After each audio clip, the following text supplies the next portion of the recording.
My name is Michelle Donovan. I'm 41 years old, and for most of my adult life, I wore the uniform of the United States Air Force. I didn't grow up wealthy or connected. I grew up in a small town where people believed success happened to other families, not ours. But I believed differently. I believed if I worked hard enough, stayed quiet enough, and sacrificed enough, I could build something real. Something no one could take away from me. I was wrong about that last part. For 20 years, I served. I rose from a small-town ROTC cadet to a full-bird colonel assigned to Joint Special Operations. I missed birthdays, holidays, weddings, funerals. I flew missions most people will never hear about. I sat in rooms where decisions changed lives across borders and time zones. I carried responsibility that kept me awake at night and followed me into the morning. And while I was doing all of that, I was still showing up for my family. Or at least, I thought I was. When my parents struggled, I sent money. When emergencies hit, I covered the bills. When things fell apart, I was the quiet solution no one talked about at dinner. I never asked for credit. I never corrected them when they minimized my job. I didn't need applause. I just wanted respect. What I got instead was suspicion. It started small, the way betrayal usually does. A joke at Thanksgiving. A raised eyebrow when I mentioned flying back to DC for briefings. My uncle's smirk when I talked about command meetings. My sister's laugh when I mentioned deployments. Michelle's always had a big imagination, she said once, smiling like it was harmless. My mother repeated it later, softer, but still sharp. You've always been such a storyteller. At first, I brushed it off. Families tease. Families misunderstand. I told myself they just didn't know how the military worked. I tried explaining. I walked them through it step by step. ROTC.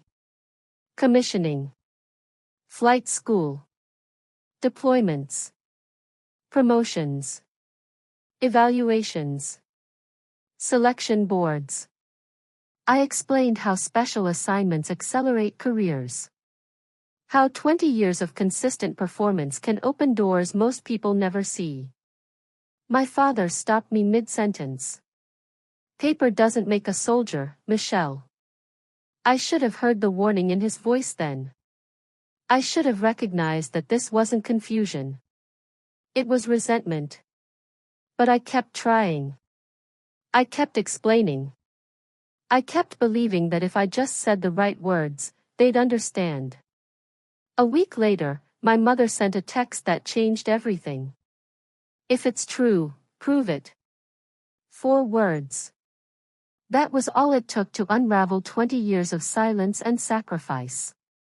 I stared at that message sitting alone in my apartment near Joint Base Andrews, still in my flight suit, still smelling like jet fuel and sweat. If it's true. As if my life was a rumor. As if my service was a story I'd made up to feel important. I didn't respond. I went back to work. That's what I'd always done. Real work. Real responsibility. Coordination with CENTCOM. Joint tasking. Long days in secure facilities. I told myself this would pass. That families say things they don't mean. That stress makes people cruel. I was wrong. The comments escalated. My sister posted vague messages online about people who fake accomplishments. People who steal valor. She never used my name, but she didn't have to. Everyone knew. I saw it at 2 in the morning between briefings, scrolling during a rare quiet moment. Dozens of likes. Comments from people I'd grown up with. People who used to cheer for me. I deleted the app. My brother called drunk a few nights later. Asked me if I was really a colonel or just playing dress up. I hung up. My father followed with an email, formal and cold. He wanted documentation. Proof of rank. Proof of deployments. Proof of income. He said he needed to verify my claims. As if the money I'd sent them over the years had come from nowhere. As if the mortgage payment when his business failed. The hospital bills when my mom got sick. The bail money when my brother screwed up again. As if all of that was imaginary too. Something in my gut shifted. 20 years in the military teaches you to recognize danger, even when it comes from unexpected places. I forwarded the email to my attorney. Not because I thought I'd need her. Because something about the tone felt wrong. She called me immediately. "Michelle, this doesn't sound like a family argument," she said. "This sounds like someone building a case." I laughed. The idea was absurd. A case for what? Being successful. Having a career they didn't understand. Taking me to court over jealousy. It was ridiculous. It wasn't. The envelope arrived on a Tuesday morning. Hand-delivered. Thick. Official. I knew what it was before I opened it. Civil court filing. Plaintiff, my father. Defendant, me. Charges, fraud. Misrepresentation of military service. Stolen valor. Financial deception. My own family had taken me to court. I sat on my couch and read it 3 times. Each time, it felt less real. More surreal. They claimed I'd fabricated my career. That I'd forged documents. That I'd lied about my rank and used those lies to extract money from them. 20 years of service reduced to an accusation. My attorney called again. They were serious. They had a lawyer. They were asking for damages. And worse, they wanted a public acknowledgement that I had misrepresented my service. Even a false accusation like that could end a career. Investigations don't care about intent. They care about allegations. That was the moment something broke inside me. Not anger. Not yet. Just clarity. My family didn't believe in me. Not despite everything. Because of it. And now, I would have to defend my entire life in a courtroom. The courtroom was smaller than I expected. No dramatic pillars. No sweeping windows. Just fluorescent lights, worn wooden benches, and the quiet hum of a system that didn't care who you were once the paperwork was filed. I arrived early, wearing my service dress uniform. Not to intimidate anyone. Not to make a statement. I wore it because it reminded me who I was when everything else felt unstable. I sat at the defendant's table and waited. My family arrived together, but not as a unit. My father walked in first, rigid posture, eyes forward, the same stance he used to carry when he talked about his Navy days. He didn't look at me. My mother followed, smaller somehow, hands folded tight like she was bracing for impact. My sister came next, perfectly composed, already whispering to the lawyer beside her. My brother trailed behind, uncomfortable in a borrowed tie, eyes darting like he wanted to disappear. No one said hello. My attorney sat down beside me and whispered, "You ready?" "I've been ready my whole life," I said. The judge entered. Preliminary hearing. Determining whether there was enough evidence to proceed. Enough evidence to put my entire career on trial. Their lawyer stood first. Smooth. Confident. The kind of man who knew how to turn suspicion into something that sounded like fact. He spoke about fraud. About stolen valor. About how dangerous it is when people lie about military service. He showed photos of me in uniform, pointing out ribbons, insignia, questioning timelines. He cited online forums where strangers speculated about how young was too young for my rank. He brought in a so-called expert, a retired non-commissioned officer from another branch, who testified that my career trajectory was highly unusual. Unusual.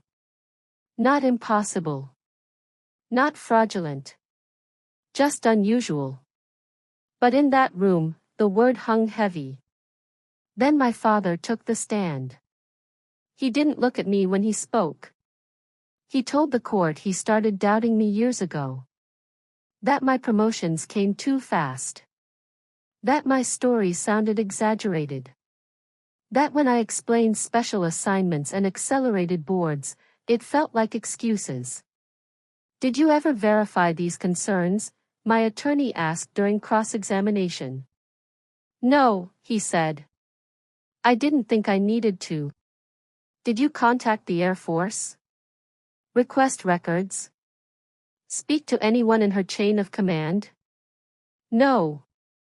Yet you accepted financial support from her during this time? A pause. Yes. How much did she send you in 2022?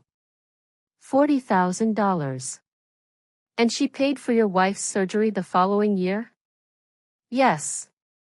Did you believe that money came from illegal activity? Another pause. Longer this time. I didn't know where it came from. My attorney nodded. That was enough. He'd said it himself. He'd taken my money while believing I was a fraud. My sister testified next. Calm. Polished. She spoke about how I'd always been dramatic growing up. How I liked attention. How she'd never really believed my deployment stories. When asked if she ever requested proof, attended ceremonies, or accepted invitations I'd sent to promotion events, she admitted she hadn't. She'd been busy. Busy enough to accuse me of lying. Busy enough to take me to court. My brother's testimony was shorter. Less confident. He repeated what my father had said. He looked ashamed, but he didn't stop. Silence is a choice. So is speaking. By the time they finished, my chest felt tight. Not because I was afraid. Because I was tired. Tired of listening to people who shared my blood dismantle my life piece by piece using nothing but resentment and doubt. The judge called a recess. I stepped into the hallway and leaned against the wall, breathing slowly, the way I'd been trained. Control your pulse. Control your voice. Control your face. This wasn't combat, but it felt close. That's when my mother approached me. Michelle, she said softly. We're talking in court, I replied without turning around. That's where you wanted this. I didn't want it to go this far. You signed the papers. Silence. I'm sorry, she said. Are you sorry enough to drop the case? I asked. She didn't answer. That was my answer. Back in the courtroom, it was our turn. My attorney stood. Your Honor, the defense is prepared to present evidence that refutes every allegation. The judge interrupted, flipping through the file. I've reviewed what's been presented so far. Speculation is not evidence. Unusual does not mean fraudulent. I'm inclined to dismiss unless the plaintiffs have something substantial. Their lawyer asked for more time. A continuance. Before the judge could respond, my attorney spoke again. Your Honor, we'd like to call a witness who can speak directly to Colonel Donovan's service record. The room shifted. A witness from her chain of command, she continued. He's here. I turned toward her, stunned. I hadn't authorized this.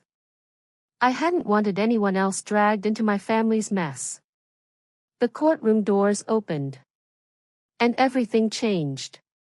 A 4-star general walked in. Full dress uniform. Command presence that sucked the air out of the room. Even the judge stood. My father straightened instinctively. My sister went pale. My brother's jaw dropped. The general took the stand. He stated his name. His rank.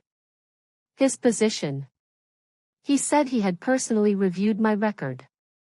That I had served under his command. That my rank was legitimate. Earned. Documented. That my assignments were real, my deployments verified, my promotions deserved. Then he said something that made the room go silent. She is one of the most capable officers I've commanded. Their lawyer tried to recover. Asked about my age. About precedent. The general shut it down with calm authority. Merit-based systems reward performance. That's how leadership works. Then he did something I will never forget.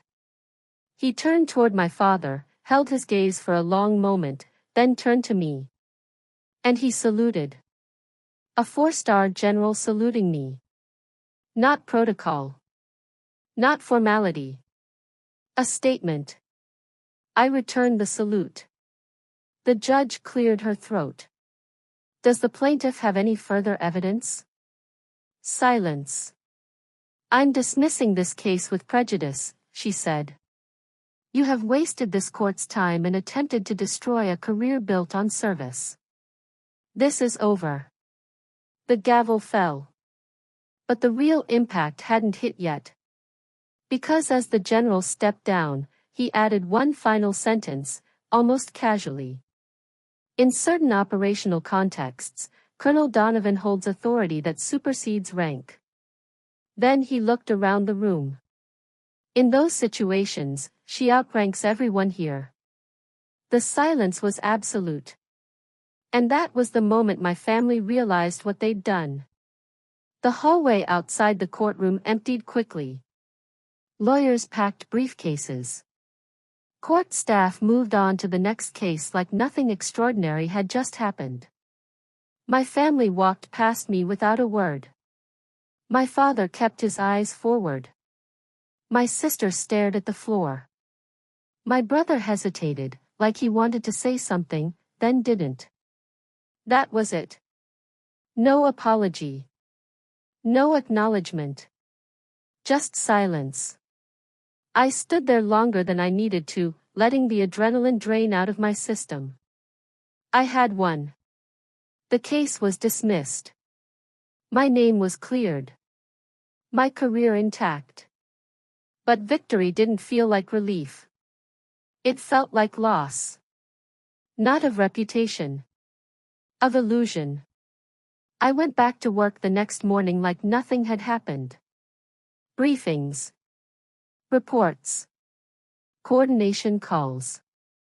The military didn't pause for family drama. The mission always comes first. In that way, it was a gift. Work gave me structure when everything else felt unmoored. The messages started that night. My sister first. A long text. She said she hadn't meant for it to go that far. That Dad had convinced her. That seeing the general testify made her realize how wrong she'd been. She said she was sorry. My brother followed. Shorter. Less polished. We didn't know. You never explained it like that. I'm sorry. Then my mother. Just one sentence. Please call me. I didn't respond. Not because I was angry. Because I needed quiet. For the first time in my life, I wasn't trying to explain myself to anyone. A week later, my mother drove 4 hours to my base. She waited at the gate with a coffee she never drank. When I saw her standing there, small and unsure, something shifted. Not forgiveness. Not yet. But recognition. We sat outside the base cafe. Cold air. Metal chairs. The sound of jets overhead.